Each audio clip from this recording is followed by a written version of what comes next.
Support for the Bittersweet Life comes from our listeners. And this week, I want to thank Tony for becoming our latest subscriber on Patreon. If you join us on Patreon or become a regular donor through PayPal, you will get 2 bonus episodes every month, a handwritten thank you note in the mail, quarterly meetups, all sorts of benefits, plus the satisfaction of knowing that you kept an independent art project going. If you love this show, support it. There are links in the show notes, or visit thebittersweetlife.net and you'll find ways there. We're just getting started with our Summer Rome series, and I should mention, as an added perk, that regular donors to the Bittersweet Life got to arrive in Rome first. They've already heard 2 episodes more than those of you who have not yet decided to take the plunge. Don't be afraid. For as little as $5 a month, you can support the show and get all this great bonus content.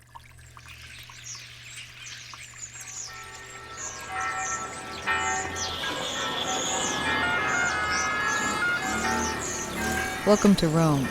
This is The Bittersweet Life with Katy Sewell and Tiffany Parks. Hello, this is The Bittersweet Life. I'm Katy Sewell. I'm Tiffany Parks. And we are sitting where? We are sitting on the steps of a church called San Francesco a Ripa. And it's in Trastevere. It's less than a block away from the apartment where I lived last in Trastevere before moving to the outskirts of Rome. And yeah, we came here to visit the actual cell where the St. Francis stayed in Rome when he came here in the early 1200s seeking recognition of the order of the Franciscans. Right, so we went in here hoping to see the cell. Actually, we just basically sat on the steps to talk about some other things, just to get caught up since I'm rarely in Rome. And then we were like, well, let's go in and see if we can see the cell. Got invited in by some guy. Yeah, I thought that he was dressed like a normal person. He was an older man. Apparently, he works for the church because he let us into the, I don't know where that area is called, where the priests change their clothes, but you know what I'm talking about, with all the dark brown wood. And the cassocks hanging up. Sacristy, I want to say. Yeah, I think it's sacristy. Yeah, and Katy was about to ring the bell. The church bell, I thought it would the bell that you ring when Mass starts. I was like, don't ring that. I wouldn't really have rung it, but okay. And we went in, actually, because the door we found was closed but unlocked. So we actually walked in. Nobody was there. We were walking back out when someone asked if he could help us, and it was this lovely man who took us in and knew where the keys were and let us up. And started talking history to us. Yeah, and as a person who doesn't understand Italian, I'm picking up little words here and there, but it felt like he talked to us for 15 years. It did. It felt like that to me too. Because I was like, when you're in a situation where you could interpret, you're waiting for your chance. You're waiting for the pause where you stop and you interpret for the person you're with who doesn't speak the language. But the pause never came, and I kept being like, okay, how am I going to remember all this to interpret it to Katy? And I finally just gave up, and I didn't even try. And see, I couldn't tell. What he's saying important? Is he just listing dates? What exactly? We'll walk because you need to get home to feed Aurelio dinner. But I figured we'd start here. We'll walk, but maybe you could tell us the history of what in the world he was talking about. Sure. So let's first say, though, we did get to go into his cell. Do you want to try to describe what it was that we saw? Well, why don't you describe it, since I've been there before and it's more fresh for you. Okay, here's what I don't know. Would it be helpful to know the history he said, since I don't know what he said, prior to describing what it is that we saw? Not really. Okay, so we were led up a narrow staircase that does overlook a courtyard. Not a very remarkable courtyard, I don't think. Very, very narrow staircase into a slender room that looks like it had humble beginnings at one point, but they have since put in a giant altar, angels floating at the top, 4 paintings, I feel, maybe 5 paintings, one of Mary, one of an angel, and then, of course, the man of the hour, St. Francis, in the middle. I feel like there's a party going on the steps of this church right now. These people are jazzed about St. Francis. They actually are dressed like they're going to a nightclub, so I'm not sure exactly what's happening. But anyway, and then through a grating, which I'm sure Tiffany will post on our social media, you were able to see the actual rock where St. Francis, when he came to Rome, laid his head. Now, maybe you can tell me why he wasn't offered any kind of a anything to put his head on besides a rock? Like why he has to lay in this little narrow room inside an established building but still lay on a rock? Perhaps you can tell me that. But that's what we got to see. The rock, the cell that he actually slept in Rome because he was a real person. And that's part of the fun of coming to Rome, is finding out that all these mythical saints, seeming saints, are real people. Yes, so why don't we start to walk and you can tell me what you remember of the dissertation that was given to you by that random guy. Okay. I should mention that he wasn't totally random. He did have keys to where the cell was, and he got them off of a hook. He got them off of a hook, but the priests did where not to get seem them. alarmed. No. And he also lit up the relics. There's like a glass case with a whole bunch of very ornate reliquaries, and he lit them up and explained that one of them was St. Francis's blood and one was a piece of his clothing. Right. So he seems legit. So one of the things that he talked about was that St. Francis, and this is pretty common knowledge, most people know this if they know their Catholic history, St. Francis came from a very wealthy family. His father was the only successful cloth maker in all of Assisi, and he sold his fabrics as far as France, which is huge, really. And he explained a little bit about how... Does this bother you that I hold your? I'm holding your arm. Tiffany's trying to keep me from also being run over by cars while she's telling me the story. We are actually moving up the street. Actually, I just led us somewhere where we can't fit between two cars. Okay. So he, travel was.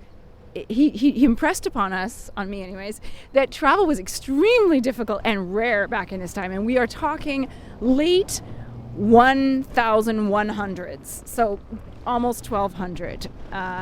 And this was a time in which people didn't have access to travel. It was not just expensive and slow, but dangerous.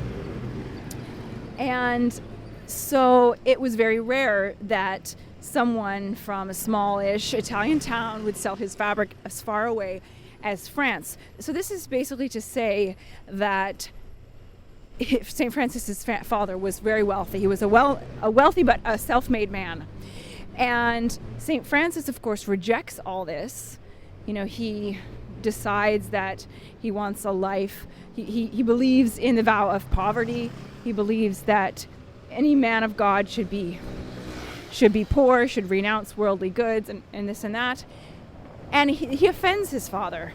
He betrays his father in his father's eyes. He's betrayed by his son because his son rejects all of the wealth and privilege and material things that his father has worked so hard to give him. And eventually, it's not clear exactly what age, at least from what I understood from this man, but somewhere around age 20 or a little bit before, St. Francis gets arrested in Perugia.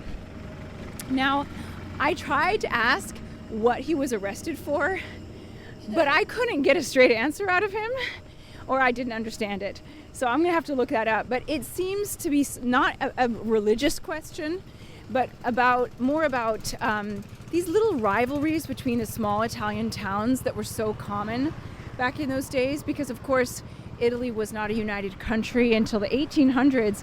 So these small little feudal towns were often at war with each other. And so he said that, it was Assisi. It was always the closest town to you, right? Whatever was the small town about the size of your town nearest to you, those were your mortal enemies.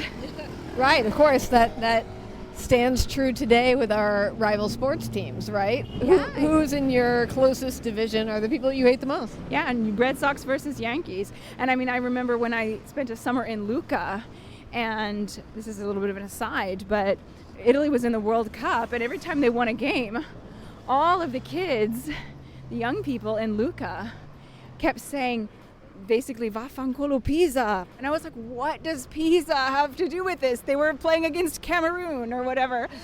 And they're like, no, it's because Pisa is our rival. They're our deadly, deadly rival. So even if all of Italy wins, we still say F-U Pisa. So it's the same thing. So somehow he gets arrested by the Perugians. He spends, I think, 2 years, he said, in prison.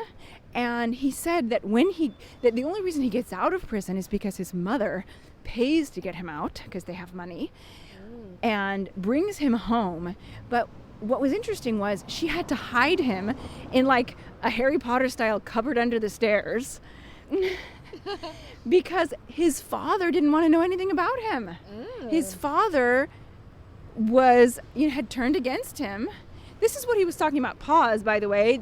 He said right here where the 44 and the 75 bus stop is, which is basically right here, but I couldn't figure out what he was talking about. I got the location. Something to do with Benedictine priests and monks who were here when St. Francis first comes to Rome. This is where he comes. He comes here. We're standing on Via Morosini, right by the Regina Margherita Hospital, where there's also the Church of San Cosimato, but apparently there was a Benedictine monastery here this is where he came, and then they sent him to where we were, Piazza San Francesco d'Assisi, which is where the same monks had a hospital and a very, very small church dedicated to San Biagio, who was the protector of sick people. And in this very small hospital, or in this hospital attached to this very small church, that is where they put St. Francis up with 3 other monks that he had traveled here with. So I asked, was this a hospital room? And he said, no, it wasn't exactly a hospital room, but it was a room inside the hospital. It was part of the hospital. So I wanted to mention that. But to get back to the story of him getting out of prison, basically he gets out of prison. His mother takes him, hides him in the cupboard under the stairs. And he was very clear about this point. He said it over and over again. He was so sick from being in prison in horrible conditions. He said the cold, not only was he underfed, but he was probably used to that because monks traditionally fast and are used to not eating a lot.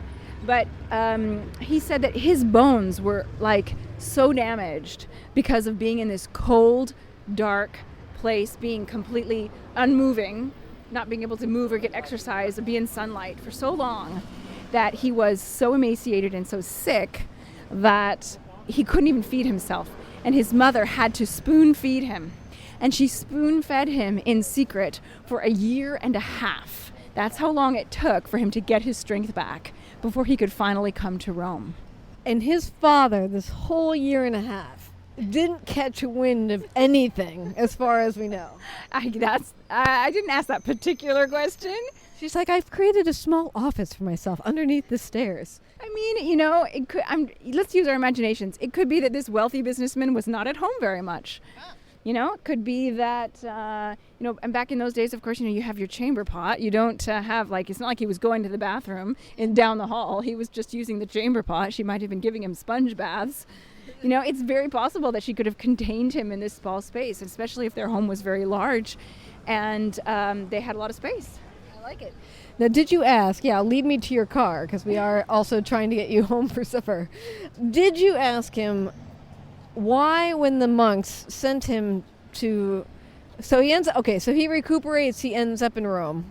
Yes. Did you ask him, I'm kind of jumping the story here, I feel, but did you ask him why, when the monks sent him over to stay in this hospital room that's not a hospital room, why did he have to use a rock as a pillow? Is that just because it makes for a better story of a humble man?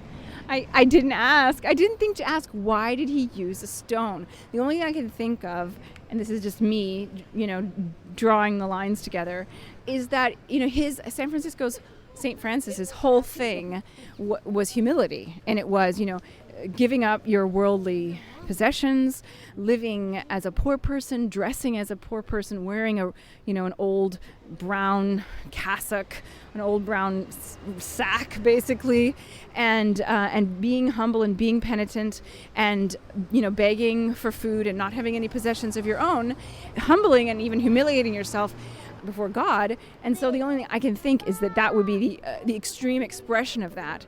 Would be to, sacrifice your own comfort to, it's the same reason that priests wear hair shirts, right? It's to have that constant reminder, that uncomfortable reminder of God. So maybe it was the same sort of thing. Don't let yourself get too comfortable. Very interesting. So did he tell you why he comes to Rome? Does he come to Rome, after he's healed, his bones hopefully are in better condition? He comes to Rome, which, I'm trying to remember, it's been a long time since I've been to Assisi, but in modern day travel, isn't Assisi 40 minutes or 4 hours by train or something like that? I don't know how far it is. I don't think it's poor. I mean, you have to get to Florence first, so maybe by the time you get to Florence and then get on a slow train, it might be near that. But he comes to Rome because if you want to found an official order of the Catholic Church, you have to get the permission from the Pope. You have to have it sanctioned by the Pope. You can't just say, okay, this is a Catholic order that I've invented and it's named after me. No, the Pope has to be okay with it. And he did say that by the time he comes to Rome, which he told me the date was not completely certain, but sometime around the year 1200, he said that, his way of living, his way of interpreting the scriptures and the way of trying to live this humble life was very popular. And also consider that back in those days, and even long after St. Francis, priests were very much political players. You would become a priest, particularly if you were from a wealthy family, as a political move. It was very much a profession, and you were seen more as a politician than as a priest. And a lot of the high-ranking priests, most of them, and always the popes, came from these very wealthy families, wealthy, powerful families. And St. Francis is like, hey, this it can't be the right way. Christ taught that we should be humble, that we should be poor, that we should reject wealth. So how is it that the people running the church are all the richest people? It doesn't make any sense. And so this was what he was all about. And so clearly it was popular, especially with with the ordinary people who were, subjugated by the rich, even the religious rich. So he got a lot of followers. And apparently he, I guess, decides time to make this official. And so he goes to Rome to have the Pope's blessing on his order, which he eventually gets. And I can't remember which Pope it is. I'm sorry. I'll have to look that up. We will forgive you. But do you think, just from your historical knowledge, not having looked at this and only talked to some random guy at one place, do you think that the Pope in part recognized his order because he was from a wealthy family? That's a good question. I don't know. Maybe. But something tells me that St. Francis would not have worked that angle, So I don't know. That's a good question. And do you have any idea? I believe I've been to Assisi a couple times. And of course, isn't the Assisi where the manger scene, the Presepe, comes from? That's where it originates? Yes, it does. I don't know if St. Francis himself is the one who comes up with this idea of creating a nativity scene. But I do think it does come from Assisi. Yeah, I don't know. As I always thought, if that was one thing that he also came up with, and he did a lot for that town, not to mention the Catholic and ultimately really the Christian religion. True. When it comes to Christmas. Yeah, absolutely. Interesting. Well, we want to do a larger show at some point about Catholicism and Catholic icons, just because, this is the city to do it. This is the heart of the Catholic Church, whether you love it or not. It is interesting. It has all sorts of its traces here. And so we'll be getting to that eventually. I suppose we probably won't be doing it in that show because we've got to be getting close to your car now, right? Car's right there. There it is. This is not the new car, by the way. Tiffany got a new car recently. Yes, but I don't know how to drive it. It has the stick shift. I learned how to drive a stick shift. In Italy, you have to be able to drive a stick shift to get your driver's license. You have to take your exam with a stick shift car. But that was in 2017, and I have since forgotten because my car is automatic. It's like one of the 2 automatic cars in all of Italy. Well, I would also, that's another episode that we're planning to record while I'm here, is since Derek and I road tripped from Germany to Italy, we're going to talk a little bit about the realities of what it means to road trip across Europe. And a lot of that reality has to do with driving in Italy or driving in Rome, at least for us, which is not for the faint of heart. So we will get to that next time. But until then, I guess we should leave it. We're here at your car. Which one is it? This one? It's not the Mercedes. It's not the Mercedes? Is that because you're a podcaster and a writer? Yes. Yeah. So sign up on Patreon. Yeah. I don't know if get Tiffany her Mercedes. No. I'm fine. I'm fine with my Opel. Absolutely fine with it. But that doesn't mean you don't have to join us on Patreon. Yeah, you do. If you want this show to continue, we do count on your support. And I guess until next time, this is The Bittersweet Life. I'm Katie Sewell. I'm Tiffany Parks. Join us again. Bye. The Bittersweet Life is created and produced by me, Katie Sewell.